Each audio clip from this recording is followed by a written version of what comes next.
கர்த்தர் யோசுவாவிடம் யாரை கூட்டிக் கொண்டு ஆயி பட்டணத்துக்குப் போகக் கூறினார்? யுத்த ஜனங்கள். கர்த்தர் ஆயியின் ராஜாவையும் அவன் ஜனத்தையும் அவன் பட்டணத்தையும் அவன் நாட்டையும் யார் கையில் ஒப்புக் கொடுத்தார்? யோசுவா. எரிகோவுக்கு செய்தது போல எதற்கும் செய்யும்படி கர்த்தர் யோசுவாவிடம் கூறினார். ஆயி பட்டணத்திற்கு. கர்த்தர் இந்த பட்டணத்தின் கொள்ளையை எடுத்துக்கொள்ள கூறினார். ஆயி பட்டணம். கர்த்தர் ஆயி பட்டணத்திற்கு பதிவிடையை எங்கே வைக்க சொன்னார்? பட்டணத்துக்கு பின்னாலே. ஆயி பட்டணத்துக்கு பின்னாலே பதிவிருக்கும்படி யோசுவா எத்தனை யுத்த வீரரை தெரிந்தெடுத்தார்? 30,000. ஆயி பட்டணத்தை பிடிக்கும்போது அதை என்ன செய்யும்படி யோசுவா கூறினார்? தீ கொளுத்தி போடும்படி. யாருடைய சொற்படி செய்யும்படி யோசுவா கூறினார்? கர்த்தருடைய. யுத்த வீரர்கள் எங்கே பதிவிருந்தார்கள்? பெத்தேலுக்கும் ஆயிக்கும் நடுவே, ஆயிக்கு மேற்காக. யோசுவாவும் ஜனங்களும் ஆயி பட்டணத்துக்கு எத்திசையில் பாளையம் இறங்கினார்கள்? வடக்கு.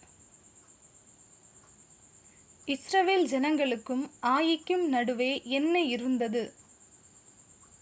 ஒரு பள்ளத்தாக்கு.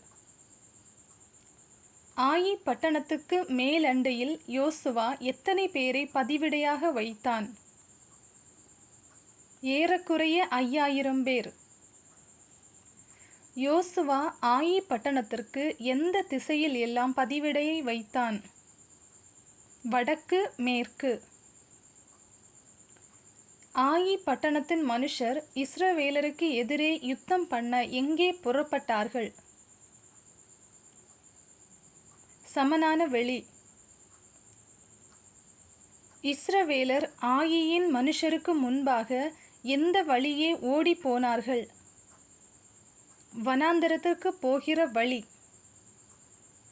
யோசுவா ஆயி பட்டணத்துக்கு நேராக எதை நீட்டினான்? ஈட்டி.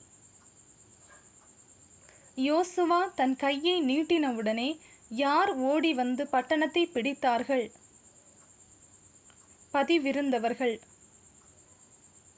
பதிவிருந்தவர்கள் பட்டணத்தை பிடித்து அதை என்ன செய்தார்கள்? தீ கொளுத்தினார்கள். ஆயியின் மனுஷர் பின்னிட்டு பார்த்தபோது எது ஆகாசத்தில் எழும்புகிறதை கண்டார்கள்? பட்டணத்தின் புகை. யாரை உயிரோடே பிடித்து யோசுவாவிடம் கொண்டு வந்தனர்? ஆயியின் ராஜா. ஆயியின் மனுஷர் எத்தனை பேர் விழுந்தனர்? 12,000. ஆயியின் குடிகளை எல்லாம் சங்கரித்து தீரும் மட்டும் யோசுவா எதை நீட்டிக் கொண்டிருந்தான்? ஈட்டி ஏந்திய கை. ஆயி பட்டணத்தின் எவைகளை இஸ்ரவேலர் எடுத்துக்கொண்டனர்? மிருக ஜீவன், பட்டணத்தின் கொள்ளை. பாழாய் கிடக்கும் மண்மேடாக்கப்பட்டது எது? ஆயி பட்டணம். ஆயியின் ராஜாவை எதிலே தூக்கி போட்டார்கள்? மரத்திலே. யோசுவா ஆயி ராஜாவின் உடலை நேரத்தில் மரத்தை விட்டு இறக்கச் சொன்னான்? சூரியன் அஸ்தமித்த பின்பு. ஆயி ராஜாவின் உடலை எங்கே போட்டு கற்குவியலை குவித்தார்கள்? பட்டண வாசலில். யோசுவா எந்த பர்வதத்தில் கர்த்தருக்கு பலிபீடம் கட்டினான்? ஏபால். யோசுவா எப்படிப்பட்ட கற்களினால் பலிபீடம் கட்டினான்? இரும்பாயுதம் படாத முழு கற்களால். இஸ்ரவேல் புத்திரருக்கு முன்பாக யோசுவா கற்களில் எவைகளை பேர்த்தெழுதினான்? மோசேயின் நியாயப்பிரமாணம். இஸ்ரவேல் ஜனங்களை ஆசீர்வதிக்கையில் ஜனங்கள் எங்கே நின்றனர்? பாதி பேர் கெரிசீம் மலைக்கு எதிர்ப்புறம், பாதி பேர் ஏபால் மலைக்கு எதிர்ப்புறம்.